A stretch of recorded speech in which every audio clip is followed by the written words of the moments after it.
अगर मकड़ी राक्षसी अपनी उतरी हुई कैंचुल मोल्ट के माध्यम से नई भुजा नहीं उगा पाती तो छिन चांगकोंग उसका इलाज भी नहीं कर पाता। सहाय की बात सुनते ही कमांडर कार्ल ने तुरंत कार्रवाई का आदेश दे दिया। जैसे ही शाप वेदी कर्ज ऑल्टर सक्रिय हुई, एक रहस्यमयी शक्ति समय और स्थान को पार करती हुई सीधे भयावह दुनिया में पहुंच गई। उधर उपचार कक्ष में मैं भी इलाज का तरीका सोच चुका था।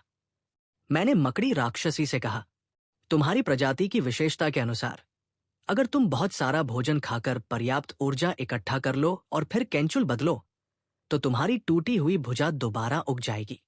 मकड़ी राक्षसी ने मुझे सतर्क नजरों से देखा। उसने तुरंत हामी नहीं भरी।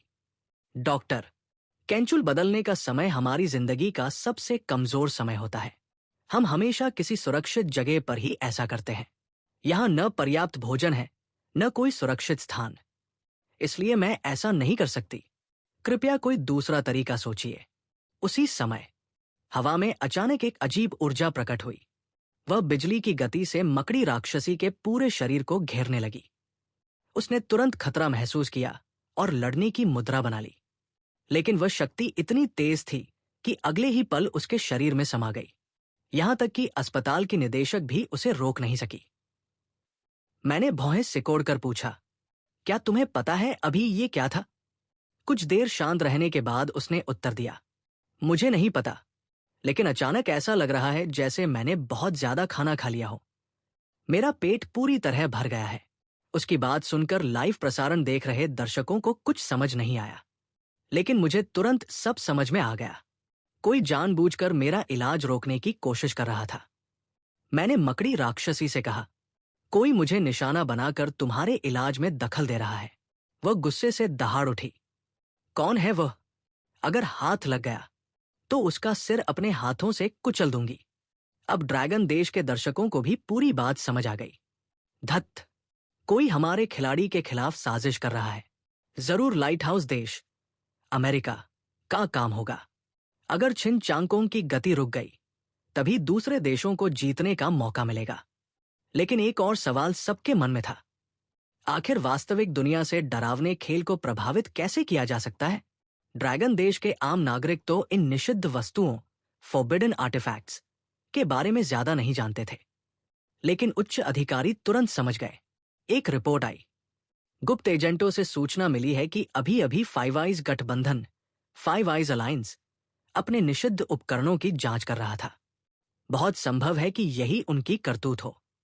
आदेश मिला, जांच करो, जल्दी पता लगाओ उन्होंने कौन सी वस्तु इस्तेमाल की है और तुरंत उसका जवाब तैयार करो। उधर अमेरिका के मुख्यालय में सभी अधिकारी बेहद उत्साहित थे। मकड़ी राक्षसी के इलाज का केवल यही एक तरीका है। अब छिन चांगकोंग 5वें मरीज पर ही अटक जाएगा। यही हमारा मौका है। हर हाल में मार्शल को सबसे पहले खेल पूरा करना होगा, क्योंकि डरावने खेल में सबसे पहले स्तर पूरा करने वाले खिलाड़ी को सर्वोच्च पुरस्कार मिलता था, जिससे आगे आने वाले खेलों में पूरे देश को बड़ा लाभ मिलता था। मैं उपचार कक्ष में धीरे धीरे टहलने लगा। मैं ऐसी किसी वस्तु की तलाश कर रहा था जिससे इस स्थिति का समाधान निकल सके। मेरी नजर फेंगशी राक्षस की सुनहरी छुरी पर गई, फिर रहस्यमयी सिलाई की सुई पर, और अंत में उन कटी हुई राक्षसी भुजाओं पर जिन्हें मैंने पहले से संभाल कर रखा था। अचानक मेरे दिमाग में एक नया विचार कौन था। मैंने मुड़कर मकड़ी राक्षसी से कहा, मुझे नया इलाज मिल गया है, लेकिन तुम्हें पूरी तरह मेरा साथ देना होगा। अस्पताल की निदेशक दंग रह गई। इतनी जल्दी दूसरा तरीका भी सोच लिया? मकड़ी राक्षसी ने अविश्वास से पूछा, डॉक्टर, अब क्या करेंगे? मैं मुस्कुराया, अगर नई भुजा उग नहीं सकती तो मैं तुम्हारे लिए नई भुजा जोड़ देता हूं। मैं उन कटी हुई भुजाओं के पास गया। ये सभी पहले के मरीजों की कटी हुई भुजाएं हैं। मकड़ी राक्षसी की आंखें फैल गई। लेकिन इन्हें जोड़ भी दिया तो मैं इन्हें नियंत्रित कैसे करूंगी? मैंने शांत स्वर में समझाया, इसीलिए मेरे पास बाकी सामान भी है। ये सिलाई की सुई इन भुजाओं को तुम्हारे शरीर से जोड़ देगी और ये सुनहरी छुरी इन्हें तुम्हारी असली भुजा के आकार में तराश देगी। इसके बाद ये सफेद पट्टी तुम्हारा दर्द कम करेगी और तुम्हें शांत रखेगी। हाँ, सुरक्षा के लिए तुम्हें पहले बांधना पड़ेगा। अस्पताल की निदेशक का मुंह खुला का खुला रह गया। उन्हें कभी सपने में भी नहीं लगा था कि पहले से संभाल कर रखी गई वे कटी हुई भुजाएं भविष्य में सचमुच काम आएंगी। ड्रैगन देश के दर्शक भी फिर से उत्साहित हो उठे। अभी अभी जो डर था वो पूरी तरह गायब हो गया। मकड़ी राक्षसी ने कुछ देर सोचा, फिर बोली, ठीक है, मैं तैयार हूं। आखिर एक भुजा खो देने के बाद उसकी युद्ध क्षमता बहुत कम हो गई थी और भयावह दुनिया में ये जानलेवा साबित हो सकता था। मैं उसे बांधने ही वाला था कि भूत चिकित्सकों के विशाल मुख्यालय में एक रहस्यमयी महिला ने अचानक अपनी आंखें खोल दी। वो ठंडे स्वर में बोली, मेरे ही क्षेत्र में कोई चांगकोंग के रास्ते में बाधा डालने की हिम्मत कर रहा है। बहुत बड़ा दुस्साहस है। उसने हवा में हाथ लहराया। एक लाल चमक क्षण भर के लिए दिखाई दी और तुरंत गायब हो गई। अगले ही पल दूसरी दुनिया में स्थित शाप वेदी जोरदार धमाके के साथ फट गई। बैठक कक्ष में घबराई हुई आवाज गूंज उठी। सब खत्म हो गया। वेदी नष्ट हो गई। धत्त। निषिद्ध वस्तुएं पहले ही बहुत कम बची हैं। अब हमारे पास दूसरे देशों को धमकाने का एक और साधन कम हो गया। जल्दी पता लगाओ, क्या ड्रैगन देश ने बदला लेने के लिए अपनी निषिद्ध वस्तु इस्तेमाल की है? अगर हां, तो इस नुकसान की भरपाई लाइट हाउस देश से कराई जाएगी। इधर मैंने मकड़ी राक्षसी को बिस्तर पर बांध दिया था। एक हाथ में कटी हुई भुजा थी, दूसरे हाथ में सुनहरी छुरी। मैं उसकी बची हुई बाई भुजा को देखकर धीरे धीरे नई भुजा तराशने लगा। करीब आधे घंटे बाद मैंने राहत की सांस ली। भुजा तैयार है, अब बस इसे सिलना बाकी है। थोड़ा दर्द होगा, सह लेना। मैंने उसे प्रतिक्रिया देने का मौका भी नहीं दिया। सीधे उसकी घायल जगह को छुरी से तराशना शुरू कर दिया ताकि घाव बराबर हो जाए। मकड़ी राक्षसी दर्द से चीख उठी, लेकिन मेरे हाथ नहीं रुके। अब मैंने सिलाई की सुई उठाई और नई भुजा जोड़ने लगा। वह दर्द से करहाते हुए बोली, डॉक्टर, आपने कहा था एक सफेद पट्टी दर्द कम करेगी। क्या क्या उसे पहले बांध सकते हैं? मैंने शर्माते हुए सिर खुजलाया।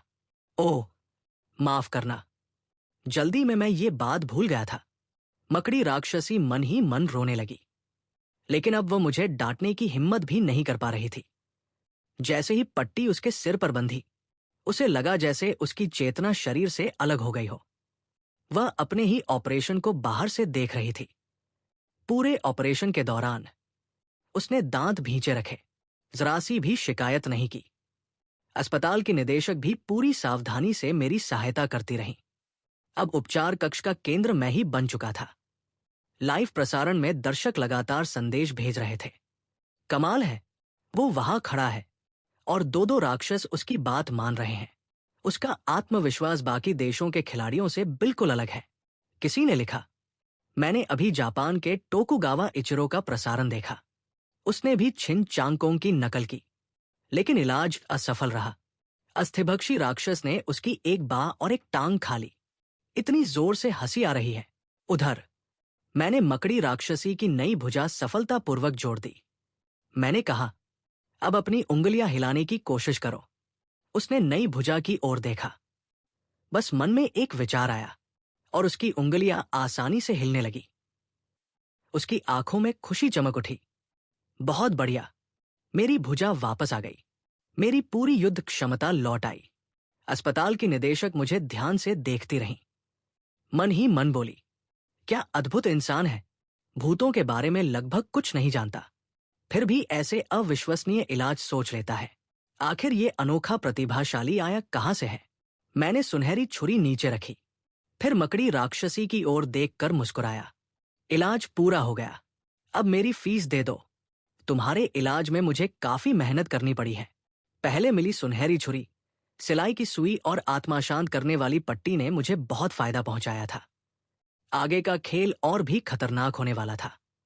मैं ताकत बढ़ाने का कोई भी अवसर छोड़ना नहीं चाहता था। मकड़ी राक्षसी ने एक पुस्तक निकाली। मेरे पास ये विशेष कौशल पुस्तक है। इसका नाम है जाओ छू झिशु पशु रूपांतरण कला। ये भूतों द्वारा उपयोग की जाने वाली नियंत्रण तकनीक है, और मेरे पास यही एक ऐसी कौशल पुस्तक है जिसे इंसान भी सीख सकता है। सुनहरी छुरी, लोहे की जंजीरें, और अभी अभी हुए ऑपरेशन को याद करके वह फिर कांप उठी। उसने बिना किसी देरी के वह पुस्तक मेरी फीस के रूप में मुझे सौंप दी।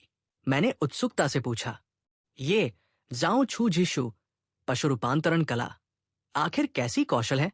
मकड़ी राक्षसी ने हल्का सा घूंट भरा और समझाने लगी, जैसा इसके नाम से पता चलता है, ये ऐसी कला है जो इंसानों या भूत प्रेतों को पशुओं में बदल सकती है। बस गाय, भेड़ या सूअर की खाल उतारकर उसे किसी इंसान या भूत के शरीर पर लपेट दो और वो उसी जानवर में बदल जाएगा। कुछ विशेष परिस्थितियों में इससे भोजन भी तैयार किया जा सकता है और दुश्मनों को फंसाने के लिए चारा भी बनाया जा सकता है। मैंने मन ही मन सोचा, ये कौशल कुछ खास काम की तो नहीं लगती।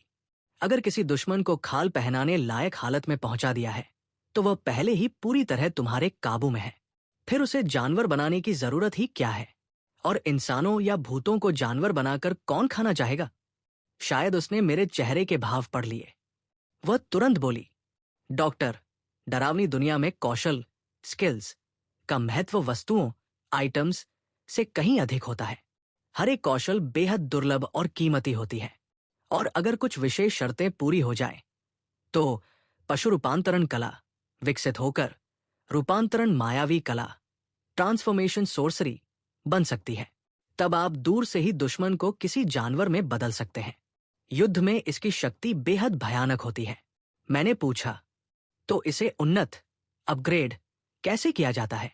उसने सिर हिलाया, मुझे तरीका नहीं पता, लेकिन बकरी ड्यूक, गोट ड्यूक के पास इसे उन्नत करने का उपाय है।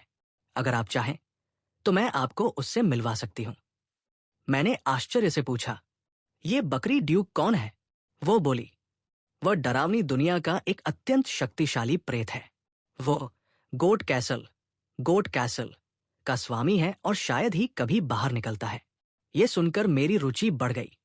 दूर से ही दुश्मन को जानवर बना देना वाकई बहुत उपयोगी क्षमता थी। मैंने मुस्कुराकर कहा, ठीक है, तो ये कौशल पुस्तक मुझे दे दो। अगले ही क्षण पुस्तक से सुनहरी रोशनी की एक किरण निकली। वह सीधे मेरे शरीर में समा गई। मैंने अपना पहला कौशल सीख लिया, पशु रूपांतरण कला। ये दृश्य देखकर ड्रैगन देश के दर्शक खुशी से झूम उठे। कमाल है, छिन चांगकोंग कितना समझदार है। हर मरीज का इलाज करके अतिरिक्त फीस भी लेता है। पहला खेल भी खत्म नहीं हुआ और उसने इतने सारे दुर्लभ सामान और कौशल हासिल कर लिए।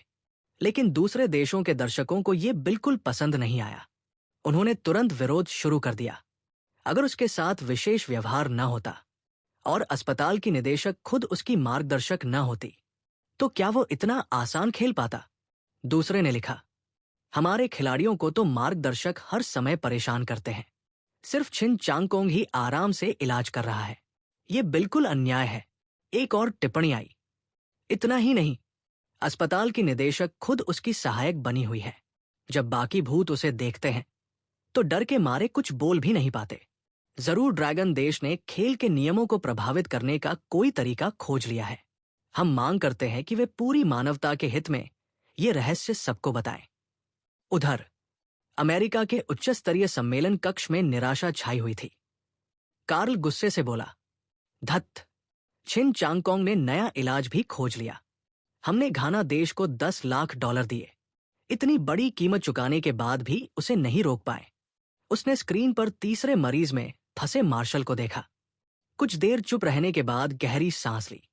लगता है इस दौर में हम ड्रैगन देश से नहीं जीत पाएंगे।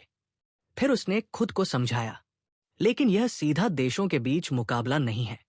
अगर ड्रैगन देश पहले स्थान पर भी आया तो हमारे खिलाड़ियों पर उसका कोई सीधा नकारात्मक प्रभाव नहीं पड़ेगा। असली प्रतिस्पर्धा तो अगले चरण से शुरू होगी।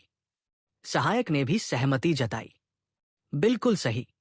पहले चरण में किसी को दूसरे देशों के खिलाड़ियों की पहचान नहीं पता, लेकिन दूसरे चरण से सभी खिलाड़ियों की जानकारी सार्वजनिक हो जाएगी। वे दुश्मन देशों की साजिशों का भी सामना करेंगे और अपने देश का पूरा समर्थन भी पाएंगे। हमारे पास दुनिया की सबसे अच्छी सेना और संसाधन है। आखिर में जीत हमारी ही होगी। आखिरकार उन्होंने फैसला किया कि पहले इस दौर के समाप्त होने का इंतजार करेंगे, फिर ड्रैगन देश से निपटने की योजना बनाएंगे। उधर जापान की खुफिया एजेंसी ने भी छिन चांगकोंग की पूरी जानकारी इकट्ठी कर ली। रिपोर्ट आई, प्रधानमंत्री महोदय, छिन चांगकोंग के माता पिता अब जीवित नहीं हैं। वो अपनी छोटी बहन के साथ रहता है। उसके पिता अग्निशामक फायर फाइटर थे और उसकी मां डॉक्टर थी। दोनों पिछले कुछ वर्षों में शहीद हो गए। इसके आगे की सारी जानकारी अचानक गायब हो जाती है। हमें शक है कि ड्रैगन देश ने जानबूझकर उसके रिकॉर्ड मिटा दिए हैं। प्रधानमंत्री नाराज हो गया। ये सब बेकार जानकारी है। दूसरी ओर टोकुगावा इचिरो का प्रदर्शन बेहद खराब था। वह अभी भी तीसरे मरीज पर अटका हुआ था। मुख्य कारण था, वो लगातार छिन चांगकोंग के इलाज की नकल करता रहा और इसी में उसका बहुत समय बर्बाद हो गया। बेबस होकर जापानी प्रधानमंत्री ने नई रणनीति बनाई। अब केवल ड्रैगन देश की नकल मत करो, हर देश के खिलाड़ियों का अनुभव इकट्ठा करो। सबसे पहले ये सुनिश्चित करो कि टोकुगावा खेल पूरा कर सके। चाहे पहला स्थान न मिले, लेकिन कम से कम देश को दंड तो नहीं झेलना पड़ेगा। अब तक खेल काफी आगे बढ़ चुका था। अधिकांश खिलाड़ी चौथे मरीज का इलाज कर रहे थे। सबसे तेज खिलाड़ी छठे मरीज तक पहुंच चुका था। लेकिन मैंने अभी अभी अपना 9वां मरीज विदा किया था। मेरे पीछे राक्षसों के अंगों का ढेर बढ़ता जा रहा था। मेरे सामने अब तक ये विशेष वस्तुएं जमा हो चुकी थी। सुनहरी छुरी सिलाई की सुइयात शांत करने वाली पट्टी और एक सुनहरा सिक्का। यह सिक्का अपने से निम्न स्तर वाले व्यक्ति के झूठ को पहचान सकता था।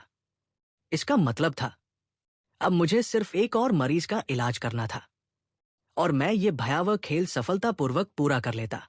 उसी समय दरवाजे पर जोरदार दस्तक हुई। धड़ाम। दरवाजा खुला। लगभग 2 मीटर लंबा एक विशाल राक्षस भीतर आया। हर कदम पर उसकी त्वचा फट रही थी और देखते ही देखते सूख कर झड़ रही थी। वह बेचैनी से बोला, डॉक्टर, मेरी चमड़ी लगातार झड़ रही है। क्या आपके पास कोई अच्छी खाल है जिसे मैं पहन सकूं? लेकिन जैसे ही उसकी नजर मुझ पर पड़ी, वह अचानक रुक गया। उसकी आंखें चमक उठीं। डॉक्टर, आप तो बहुत सुंदर हैं। आपकी त्वचा कितनी शानदार है। अगर आपको इसकी जरूरत नहीं, तो क्या इसे मुझे बेच देंगे? यह सुनकर लाइव प्रसारण के दर्शक दंग रह गए। पहले वाले सभी राक्षस इलाज कराने आए थे, लेकिन यह आते ही डॉक्टर की चमड़ी मांगने लगा। सब घबरा उठे। अगर इसने अभी हमला कर दिया तो क्या आखिरी चरण में सब कुछ बर्बाद हो जाएगा? आखिर अगर खिलाड़ी सीधे राक्षस के हाथों मारा गया तो पहले की सारी बढ़त व्यर्थ हो जाती। लेकिन मैं बिल्कुल शांत था। मैंने उसकी आंखों में देखते हुए कहा, तुम इलाज कराने आए हो। इलाज का तरीका मैं तय करूंगा, तुम नहीं। अब अपना परिचय दो। राक्षस ने आश्चर्य से मेरी ओर देखा। उसे मेरी निडरता पर यकीन ही नहीं हो रहा था। मैंने फिर कहा, समय मत बर्बाद करो। इलाज नहीं कराना है तो बाहर निकल जाओ। अगले मरीज को मौका दो। राक्षस अजीब तरह से हंसा। दिलचस्प। डॉक्टर, तुम्हें अपने ऊपर बड़ा भरोसा है। उसने अपना परिचय दिया। मैं एक चित्रचर्म प्रेत, भुआ पाए बटा स्किन स्टीलिंग डीमन है। मेरी सबसे बड़ी क्षमता इंसानों की खाल उतारकर उसे अपने शरीर पर पहनना है, क्योंकि मेरे पास खुद की कोई त्वचा नहीं है। अगर दूसरे की खाल न पहनूं तो मुझे बहुत ठंड लगती है। मैंने सिर हिलाया। तुम्हारी वर्तमान त्वचा लगातार सूख कर गिर रही है। इसका मतलब नई खाल पहनने पर भी वह ज्यादा समय नहीं टिकेगी। यानी तुम्हें बार बार नई त्वचा बदलनी पड़ती होगी। चित्रचर्म प्रेत उत्साह से बोला, डॉक्टर, आप सचमुच बहुत बुद्धिमान हैं। इसीलिए तो मैंने आपको पसंद किया है। अब जबकि आप सब समझ चुके हैं, तो मेरे प्रस्ताव पर क्या विचार है? उसने मोटी गड्डी में कागजी मुद्रा, भूतों की मुद्रा, निकाली। आप जितना चाहें, मैं उतना भुगतान करूंगा। बस अपनी त्वचा मुझे दे दीजिए। ये कहते हुए वो धीरे धीरे मेरी ओर बढ़ने लगा। ऐसा लग रहा था कि अगर मैं मना कर दूं तो वह खुद मेरी खाल उतारने वाला है। लेकिन ये मेरी मां के नियंत्रण वाला क्षेत्र था। मुझे अपनी सुरक्षा की जरा भी चिंता नहीं थी, बल्कि मैं उत्सुक था कि ये चित्रचम प्रेत आगे क्या करेगा। मैं सीधे उठकर उसकी ओर चल पड़ा। फिर मुस्कुराकर कहा, मुझे लगता है तुम्हारे लिए मेरी त्वचा लेना ठीक नहीं होगा। तुम्हारी त्वचा की क्षति बहुत ज्यादा है। अगर मैं अपनी त्वचा भी तुम्हें दे दूं, तो कुछ ही समय बाद तुम उसे भी बर्बाद कर दोगे। कुछ ऐसी खाल बदलो जो संख्या में ज्यादा हो और जल्दी घिसे भी नहीं। ये कहते हुए मैंने दीवार पर टंगी विशाल सूअर की खाल की ओर इशारा किया। मुझे तो ये सूअर की खाल काफी बढ़िया लग रही है। क्यों न तुम्हें यही पहना दूं? फिर तुम आराम से सूअरों का फार्म खोल लेना। जब भी खाल बदलने की जरूरत पड़े, बस एक सूअर काटकर उसकी खाल पहन लेना। मैंने जानबूझकर चित्रचर्म प्रेत हुआ पिगुई का मजाक उड़ाया। उसकी आंखें गुस्से से फैल गई। तुमने मेरी बेइज्जती करने की हिम्मत कैसे की? मुझे सूअर कह रहे हो? इसकी सजा तुम्हें अपनी खाल देकर चुकानी पड़ेगी। वह दहाड़ता हुआ मेरी ओर झपटा, लेकिन मैं शांत खड़ा अपनी उंगली में पहनी प्रमाणन अंगूठी को देख रहा था। मैं ये जानना चाहता था कि उसके हमले पर यह अंगूठी कैसी प्रतिक्रिया देगी। बाहर से देखने वालों को लग रहा था कि मैं डर के मारे पत्थर बन गया हूं। लाइट हाउस देश अमेरिका के उच्च अधिकारी खुशी से चिल्ला रहे थे, मार डालो इसे, खत्म कर दो। उधर ड्रैगन देश के दर्शकों की धड़कनें गले तक पहुंच चुकी थी। तभी हमेशा शांत रहने वाली अस्पताल की निदेशक ने अचानक सिर उठाया। क्षण भर में उसकी आंखें रक्तवर्ण हो गई। उसके शरीर से निकली अदृश्य शक्ति सीधे चित्रचर्म प्रेत पर टूट पड़ी। ऐसा लगा जैसे उसकी पीठ पर हजारों किलो का पत्थर रख दिया गया हो। उसके दोनों घुटने मुड़ गए और वह जमीन पर गिर पड़ा। बहुत बहुत भारी। मुझे छोड़ दो। मैं भी हैरान रह गया। क्या मां के किसी आदमी ने मदद की, या फिर यह सब निदेशक ने किया? लाइव प्रसारण देख रहे लोगों ने निदेशक का चेहरा नहीं देखा था। उन्होंने केवल इतना देखा कि चित्रचर्म प्रेत मेरी ओर दौड़ा और अगले ही पल दर्द से चीखता हुआ जमीन पर गिर पड़ा। जान ही निकल गई थी। लगा था आखिर में सब खत्म हो जाएगा। आखिर हुआ क्या? क्या किन चांगकोंग ने सिर्फ एक नजर से ही उस प्रेत को दबा दिया? कहीं वह कोई छिपा हुआ महाशक्तिशाली व्यक्ति तो नहीं, जो भूतों को आसानी से काबू कर सकता है? दूसरी ओर ड्रैगन देश पर नजर रखे विदेशी अधिकारी निराश हो गए। ये चित्रचर्म प्रेत तो पूरी तरह निकम्मा निकला। किन चांगकोंग का एक बाल भी नहीं उखाड़ पाया। मैं मन ही मन सोच रहा था, अगर मैं इसका इलाज कर दूं तो मिशन पूरा हो जाएगा, लेकिन इसे इतनी आसानी से छोड़ देना भी ठीक नहीं। अगर इसे सीधे मार दूं तो खेल असफल भी हो सकता है।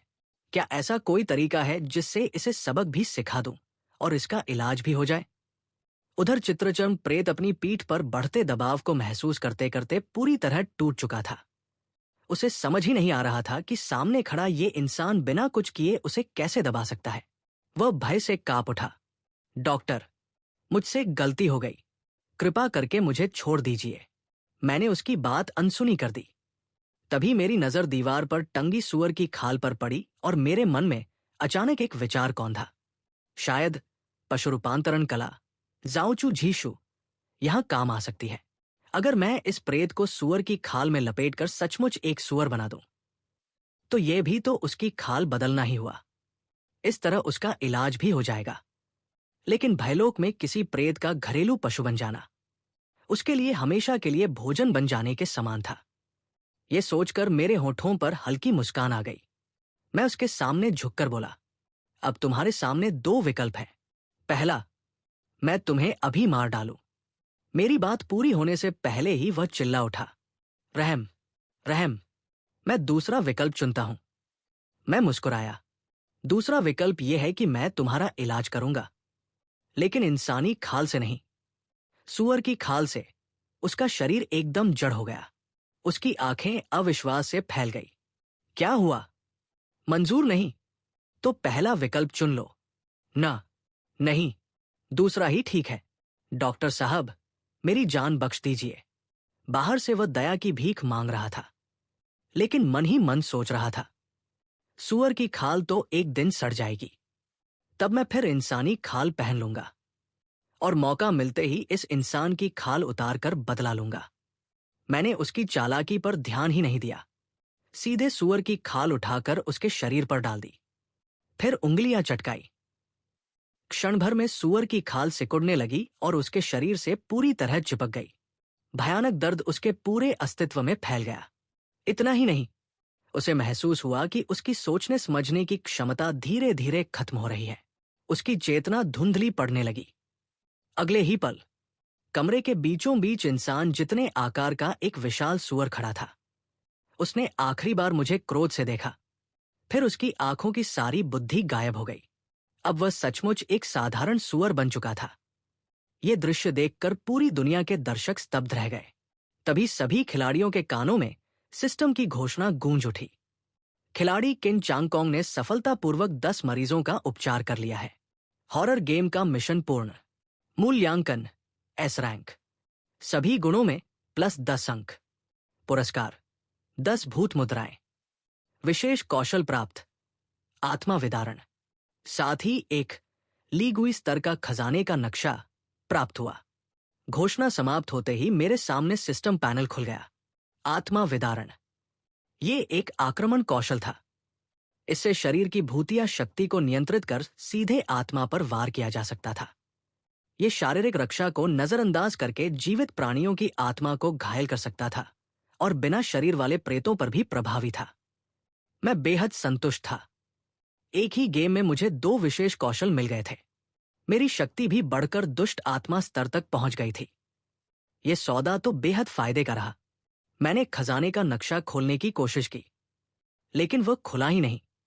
उस पर केवल एक संदेश दिखाई दिया, लीगुई स्तर का खजाने का नक्शा। इसमें राक्षस वन मॉन्स्टर फॉरेस्ट नामक काल कोठरी में छिपे एक पवित्र खजाने का स्थान अंकित है। केवल उस काल कोठरी में प्रवेश करने पर इसका उपयोग संभव होगा। राक्षस वन, लगता है ये किसी भविष्य के डंग का नाम है। उधर पूरे ड्रैगन देश में जश्न मनाया जा रहा था। खिलाड़ी किन चांगकोंग ने सबसे पहले गेम क्लियर किया। पुरस्कार स्वरूप पूरे ड्रैगन देश के नागरिकों की आयु 15 वर्ष बढ़ाई जाती है। साथ ही पूरे देश में खाद्यान्न उत्पादन 30% बढ़ेगा। एक दर्शक रोते हुए बोला, मेरे दादाजी को डॉक्टरों ने मृत घोषित कर दिया था, लेकिन अभी अभी उनकी जान बच गई। किन चांगकोंग हमारे परिवार के लिए भगवान है। दूसरा चिल्लाया, आज आखिरकार हमने पूरी दुनिया के सामने सिर ऊंचा कर लिया। सबसे अधिक खुश ड्रैगन देश की सरकार थी। इस लड़के ने न केवल पहला स्थान प्राप्त किया, बल्कि एस रैंक मूल्यांकन भी हासिल किया है। इसे सर्वोच्च सुरक्षा दो, सबसे अच्छा भोजन, सबसे अच्छे संसाधन और सर्वोत्तम सुविधाएं उपलब्ध कराओ। पहला गेम समाप्त होते ही मैं वास्तविक दुनिया में लौट आया। जब तक बाकी खिलाड़ी खेल समाप्त नहीं कर लेते, मुझे वास्तविक दुनिया में आराम करने का समय मिला। घर पहुंचते ही मेरी छोटी बहन ने बताया, ड्रैगन देश की सेना के जनरल चेन शिंग आपका इंतजार कर रहे हैं। मैंने सोचा, पता नहीं अगला गेम कब शुरू होगा।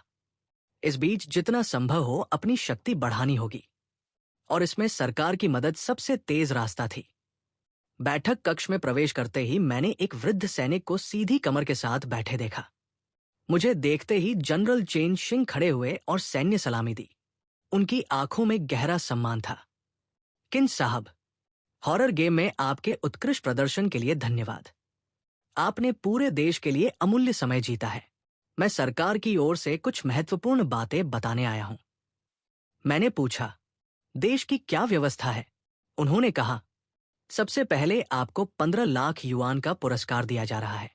इसके अलावा हर वर्ष 10 लाख युआन का विशेष भत्ता मिलेगा। आपके परिवार की सुरक्षा के लिए सेना किन परिवार के गांव में स्थायी रूप से तैनात रहेगी। कोई भी विदेशी शक्ति आपके परिवार को नुकसान नहीं पहुंचा सकेगी। इसके अतिरिक्त देश के पास मौजूद सभी निषिद्ध वस्तुओं, कर्ज्ड आइटम्स की सूची आपको दी जाएगी।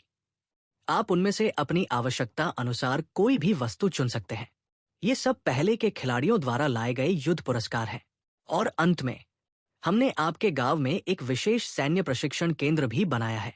वहां विभिन्न युद्ध कला विशेषज्ञ, पोषण विशेषज्ञ, डॉक्टर और हथियार विशेषज्ञ मौजूद रहेंगे। हमें आशा है कि आप प्रशिक्षण लेकर अपनी जीवित रहने की क्षमता और बढ़ाएंगे। मुझे सरकार की किसी भी व्यवस्था पर कोई आपत्ति नहीं थी। अगले कई दिनों तक मैंने विशेष प्रशिक्षण लिया।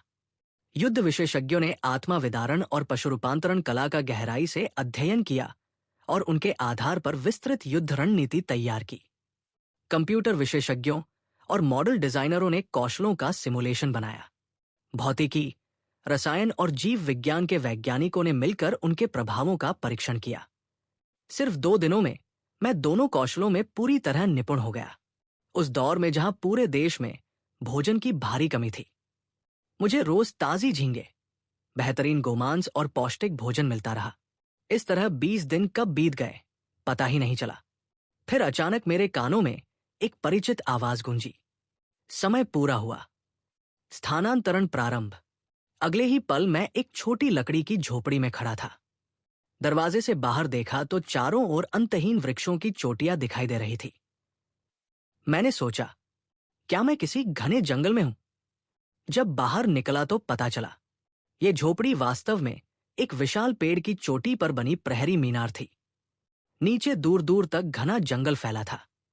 पेड़ के तने से बेलों की सीढ़ी जमीन तक जा रही थी। तभी नए काल कोठरी की जानकारी सामने आई। काल कोठरी, राक्षस वन। कभी ये एक प्राचीन युद्ध भूमि थी। असंख्य विशालकाय योद्धा यही मारे गए। उनके शव मिट्टी बनकर जंगल की उर्वरता का कारण बने और अंततः ये विशाल वन अस्तित्व में आया। मिशन: जंगल के किनारे से चलते हुए केंद्र में स्थित आकाश वृक्ष तक पहुंचना, उसका फल तोड़ना, फिर जंगल के दूसरी ओर से सुरक्षित बाहर निकल जाना। चेतावनी: जंगल में असंख्य राक्षस रहते हैं। वे सभी आग से अत्यंत भयभीत हैं। उनका एक साझा सरदार है। जिसने भी उसका नाम या पहचान जानी, वो जीवित नहीं बचा। केवल इतना पता है कि वह आग से नहीं डरता। इस जंगल में तुम्हारे अलावा कोई भी इंसान मित्र नहीं है।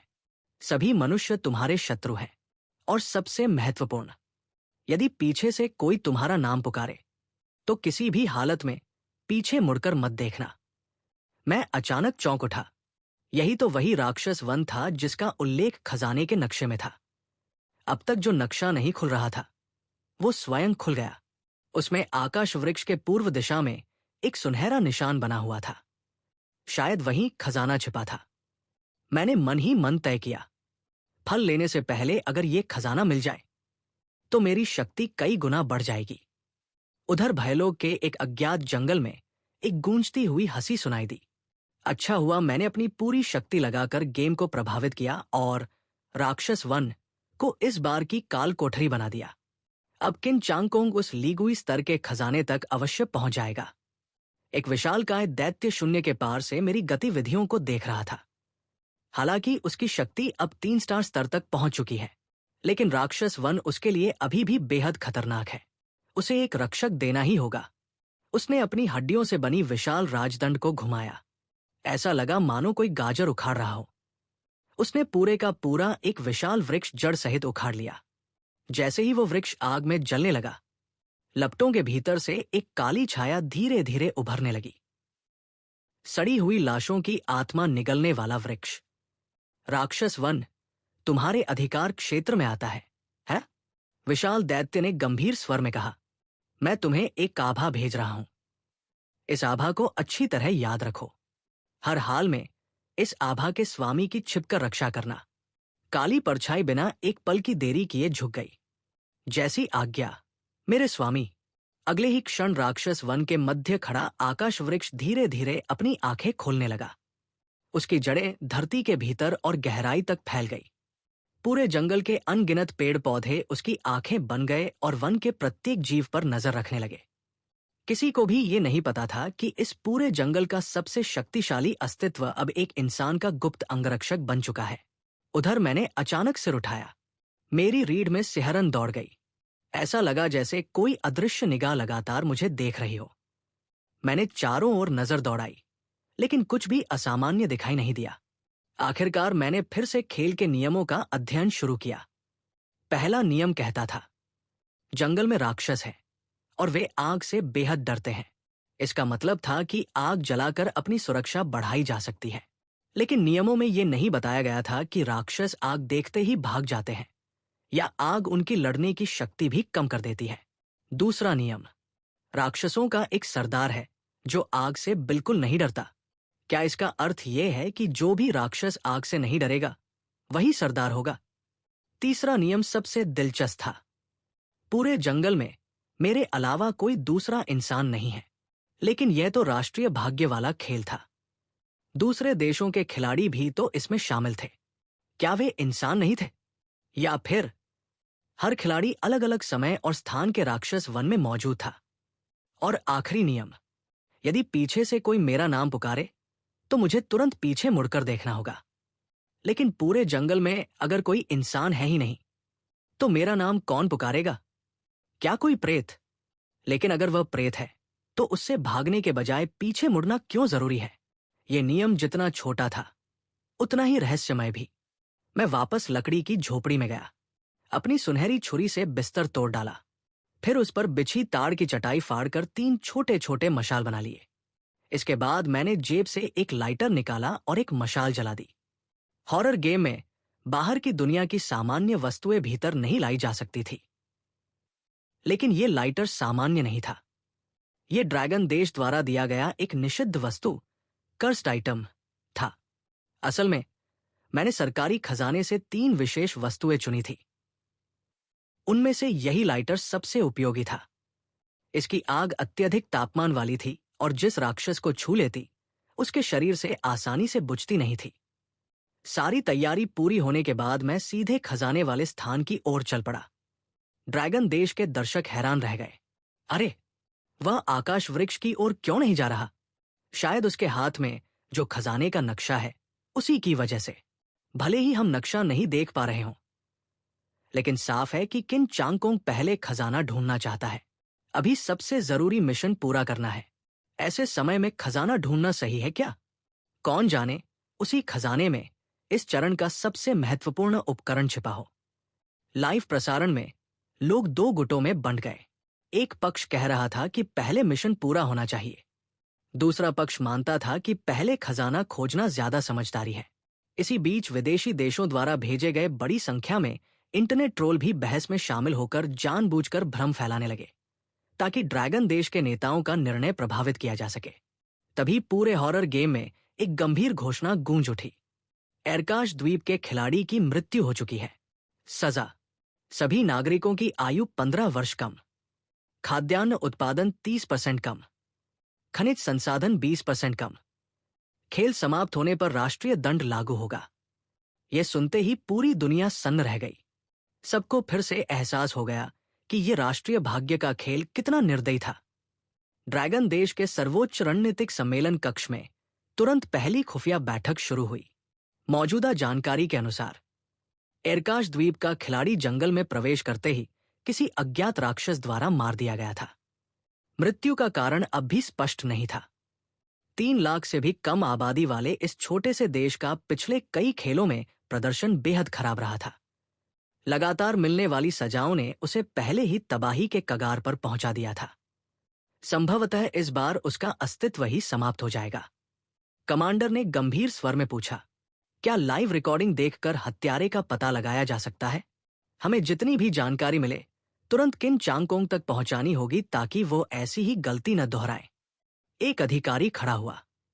रिपोर्ट, अभी तक कोई उपयोगी जानकारी नहीं मिली है। सिर्फ इतना पता चला है कि मृत्यु के समय खिलाड़ी के हाथ में कोई मशाल नहीं थी और उसके पास आग का कोई स्रोत भी नहीं था। संभवतः इसी कारण वह राक्षसों का निशाना बन गया। यह सुनकर कमांडर ने राहत की सांस ली। कम से कम किन चांगकोंग ने पहले से मशाल तैयार कर रखी थी। जब तक उसकी मशाल जलती रहेगी उसकी सुरक्षा की संभावना कहीं अधिक थी। इसी दौरान बैठक कक्ष का दरवाजा खुला। एक खुफिया अधिकारी घबराया हुआ भीतर आया।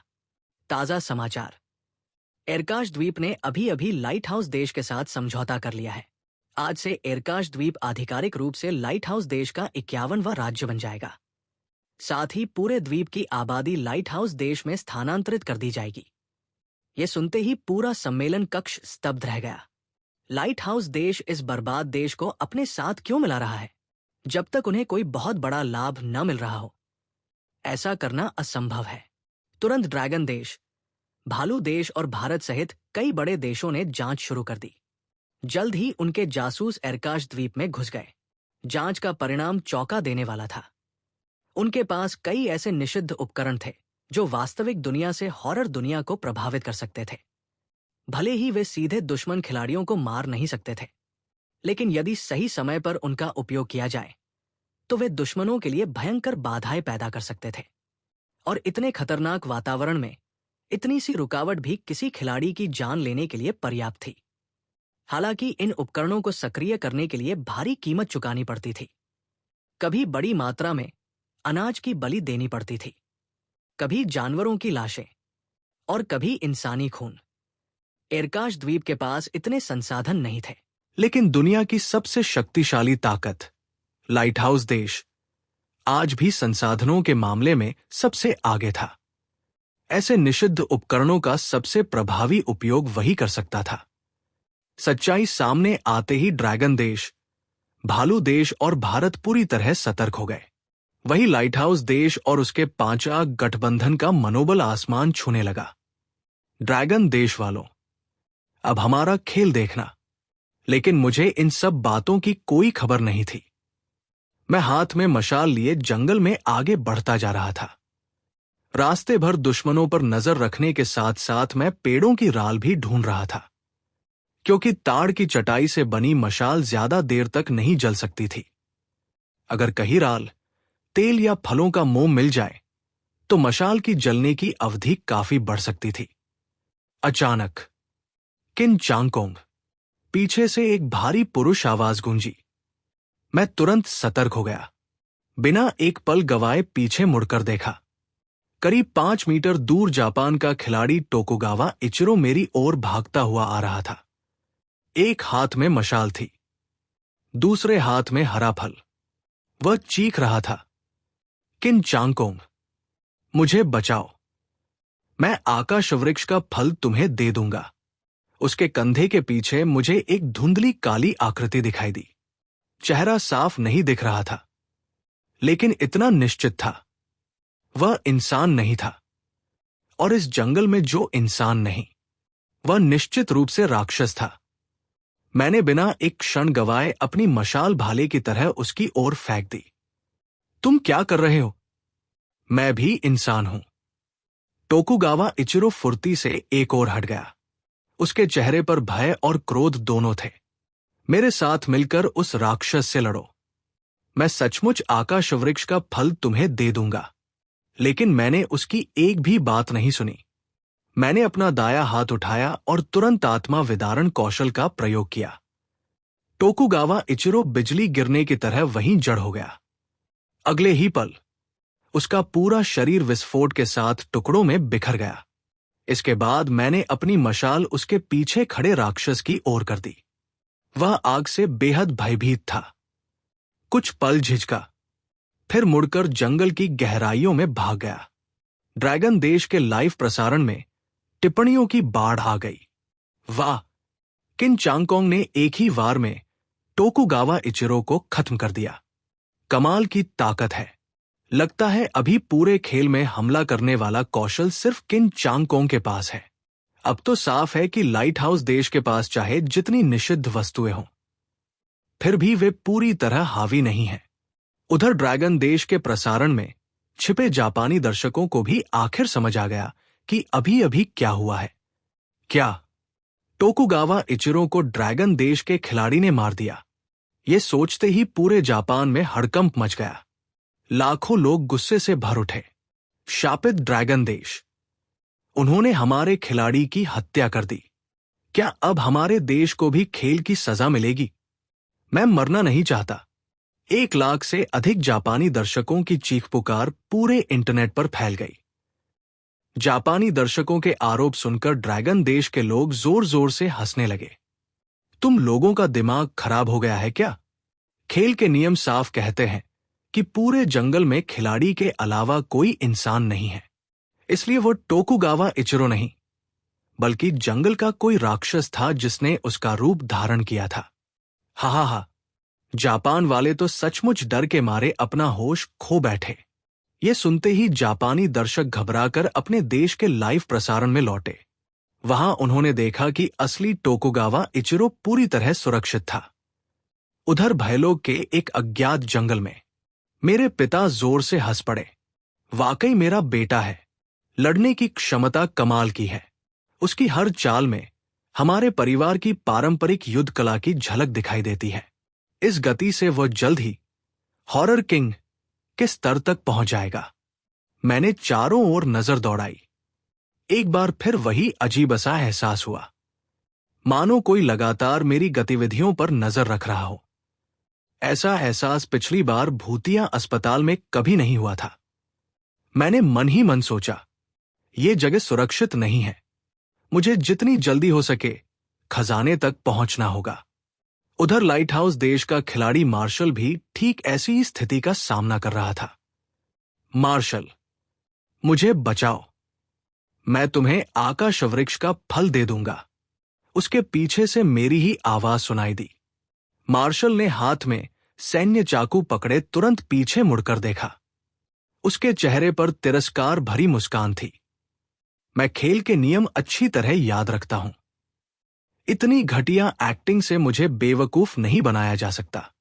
ये कहते हुए उसने मशाल और चाकू दोनों एक साथ सामने घूम दिए। सामने खड़ा मेरा हमशक्ल भी बिल्कुल वैसा ही हमला करने लगा। लाइव प्रसारण देखने वाले दर्शक दंग रह गए। उस नकली किन चांगकोंग के पास भी सुनहरी छोटी तलवार, सफेद सिर पर बंधा कपड़ा और वही रहस्यमय लाइटर था। सारे उपकरण बिल्कुल असली जैसे थे।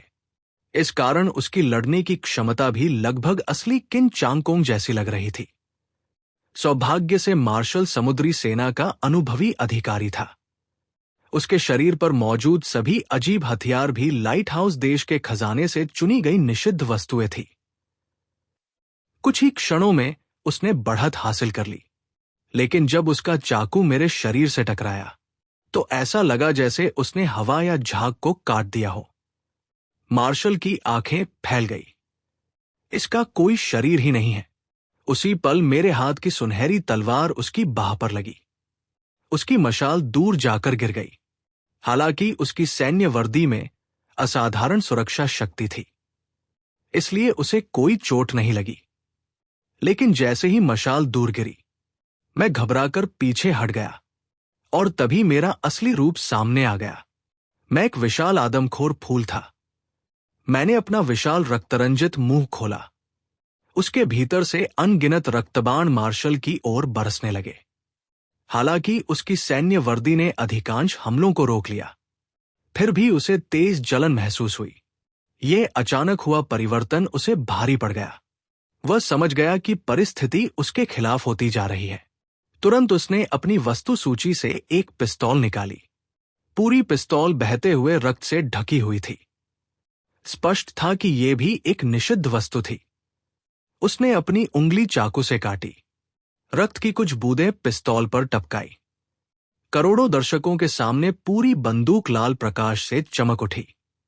जैसे ही उसने ट्रिगर दबाया, बंदूक की नली से आग की लपट निकली और सीधे आदमखोर फूल को घेरकर जलाने लगी।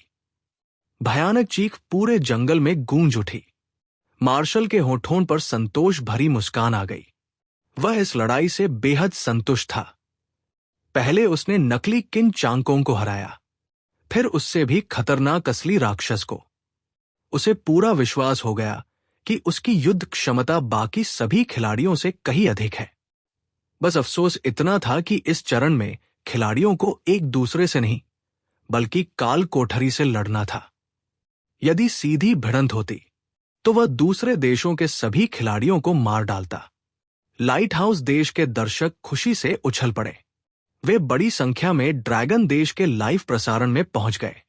किन चांगकोंग, पिछले चरण में तुम्हें खूबसूरत निदेशक का सहयोग मिल गया था, इसलिए तुम आगे निकल गए। लेकिन इस बार तुम्हारी किस्मत नहीं चलेगी। शुक्र मनाओ कि यह खिलाड़ी बनाम खिलाड़ी मुकाबला नहीं है। अगर तुम्हारी भिड़ंत मार्शल से होती तो तुम एक पल भी जीवित नहीं बचते। उधर मुझे इन बातों की कोई खबर नहीं थी। मैं एक विशाल पेड़ के सामने खड़ा अपनी छोटी तलवार से पेड़ की राल इकट्ठी कर रहा था, खजाने के नक्शे के अनुसार। अब सिर्फ 1 किलोमीटर आगे ही खजाना था। कुछ देर बाद मैं एक विशाल पेड़ के ठूंठ के सामने पहुंचा। क्या यही खजाने का स्थान है? लेकिन खजाना निकलेगा कैसे? क्या पूरी जमीन खोदनी पड़ेगी या फिर यह ठूंठ के भीतर छिपा है? तभी मेरी कमर पर टंगा खजाने का नक्शा जोर जोर से कांपने लगा। जैसे ही मैंने उसे हाथ में लिया, पेड़ का ठूंठ जोर से हिलने लगा। ऐसा लगा जैसे उसके भीतर से कोई वस्तु बाहर निकल रही हो। अगले ही पल आसपास का तापमान अचानक गिर गया। घने पत्तों पर बर्फ जमने लगी। ध्यान से देखा तो सामने दो प्राचीन बाघ मुद्राएं, टाइगर टैली, हवा में तैर रही थी। आत्मा आह्वान बाघ मुद्रा, प्राचीन युद्ध भूमि में विशालकाय सेना को आदेश देने का प्रतीक। ये जीवित और मृत संसार के बीच संपर्क स्थापित कर सकती है। इसके माध्यम से 5 ली, लगभग 2.5 किलोमीटर के भीतर मौजूद सभी मृत आत्माओं का पता लगाया जा सकता है और उन्हें बलपूर्वक अपने अधीन बुलाया जा सकता है। हालांकि केवल लीगुई स्तर या उससे नीचे के मृत जीव ही बुलाए जा सकते थे। अधिकतम संख्या 10। ये पढ़कर मैं खुशी से अपनी मुट्ठी भींच बैठा। अगर मुझे लीगुई स्तर के प्रेत मिल गए तो ये खेल लगभग निश्चित रूप से मेरी मुट्ठी में होगा। हालांकि ये केवल दूसरा चरण था। इतने ऊंचे स्तर के मृत जीव मिलने की संभावना बहुत कम थी। मैंने तुरंत आत्मा आह्वान बाघ मुद्रा हाथ में ली और आसपास की आत्माओं को महसूस करने की कोशिश की। उम्मीद थी कि कुछ मृत सैनिक मेरे सहयोगी बन जाए।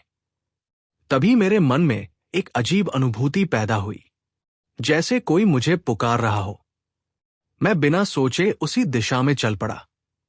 कुछ ही देर बाद मैं एक विचित्र स्थान पर पहुंचा। चारों ओर घना जंगल था, लेकिन बीच में बिल्कुल बंजर जमीन फैली हुई थी। मैं कुछ समझ पाता उससे पहले ही धरती कई जगहों से फट गई। अंदर से सफेद हड्डियों वाले हाथ बाहर निकलने लगे। फिर एक एक करके असंख्य कंकाल बाहर आए। वे सभी अनुशासित सैनिकों की तरह पंक्ति बनाकर खड़े हो गए। तभी सबसे आगे वाला कंकाल एक कदम आगे बढ़ा।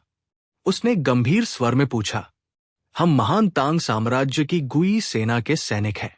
क्या आंशी पश्चिमी सीमा फिर से तांग साम्राज्य में लौट आई?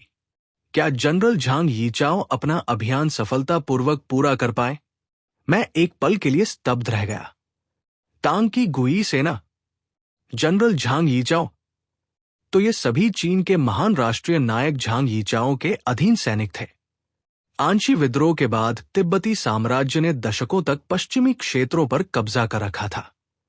झांग यीचाओ ने 49 वर्षों तक अपनी शक्ति जुटाई, फिर विद्रोह करके पश्चिमी क्षेत्रों को दोबारा तांग साम्राज्य में मिला दिया। वे तांग वंश के अंतिम काल के सबसे महान सैन्य रणनीतिकारों में गिने जाते थे। मेरे मन में एक साथ असंख्य विचार उमड़ पड़े।